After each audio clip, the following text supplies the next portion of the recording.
ang ika-4 na kabanata ng nobelang Noli Me Tangere, Herehe at Filibustero. Naglakad na sa Ibarra na hindi batid ang destinasyon. Nakarating siya hanggang sa may liwasan ng binundok. Sa maraming taong pagkakawala niya sa bayan, wala pa ring pagbabago sa kanyang dinatnan. Sa paggalagala ng kanyang paningin, naramdaman niyang may dumantay na kamay sa kanyang balikat. Si Teniente Guevara, na sumunod sa kanya upang paalalahanan na mag-ingat din sapagkat nangangamba siyang baka matulad siya sa sinapit ng kanyang ama. Nakiusap si Ibarra na isalaysay ng Teniente ang tungkol sa buhay ng kanyang ama sapagkat tunay na wala siyang nalalaman dito. Sinabi ni Ibarra na sumulat ang kanyang ama sa kanyang may 1 taon nang nakakalipas. Nagbilin si Don Rafael na wag nitong ikagugulat kung sakali mang hindi siya makasulat sapagkat lubha siyang abala sa kanyang mga gawain. Ganito ang salaysay ni Teniente. Si Don Rafael ay siyang pinakamayaman sa buong lalawigan. Bagamat siya ay ginagalang, may ilan din namang naiinggit. Ang mga nuno nila ay mga Kastila. Ang mga Kastila dahil sa kasawian ay hindi gumagawa ng mga nararapat.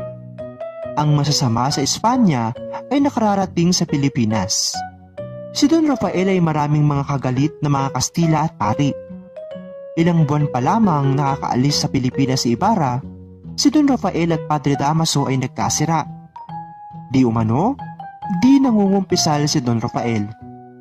Nabilanggo si Don Rafael dahil sa pagkakaroon ng mga lihim na kaaway. Pinagbintangan pa siya ang pumatay sa isang mangmang at malupit na artilyerong naniningil ng buwis ng mga sasakyan. Ngunit hindi naman totoo. Isang araw may isang grupo ng mga bata na sinisigawan ng artilyero ng Babe Bibo Bu na labis na ikinagalit nito. Pinukol ng kanyang tungkod ang artilyero ang mga bata. Isang sinampal na tinamaan at nabuwal. Pinagsisipa niya ito. Napatsyempo namang nagdaraan si Don Rafael. Kinagalitan niya ang artilyero.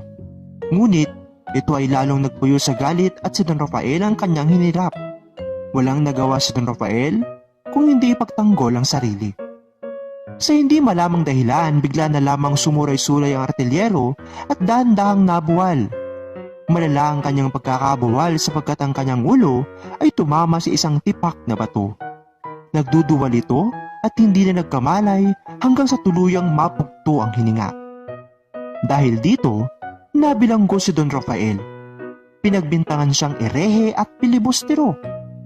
Masakit sa kanya ang ganito sapagkat iyon ang itinuturing na pinakamabigat na parusa. Ngunit lalong nadagdagan ng dagan sa kanyang dibdib. Pinaratangan siyang nagbabasa ng mga ipinagbabawal na aklat na El Correo de Ultramar at Diario. Nagtatago ng larawan ng parang binitay, isinakdal sa salang pangakamkam kanupain at nagbigay ng tulong sa mga tulisan. Gumawa si Teniente ng paraan upang tulungan si Don Rafael at sumumpang ito ay marangal na tao. Katunayan, siya ay kumuha ng isang abogadong Pilipino na si GA at GM. Ito ay pagkaraang lumitaw sa pagsusuri na ang ikinamatay ng artilyero ay ang pamumuo ng dugo sa ulo nito. Nang lumaon, ang katwiran ay nagtagumpay din. Nang si Don Rafael ay malapit ng lumaya dahil sa tapos ng lahat ang mga kasong ibinintang sa kanya, ang sapin-saping kahirapan ng kalooban ng kanyang dinanas ay hindi nakayanan ng kanyang pisikal na katawan. Hindi na niya natamasa ang malayang buhay.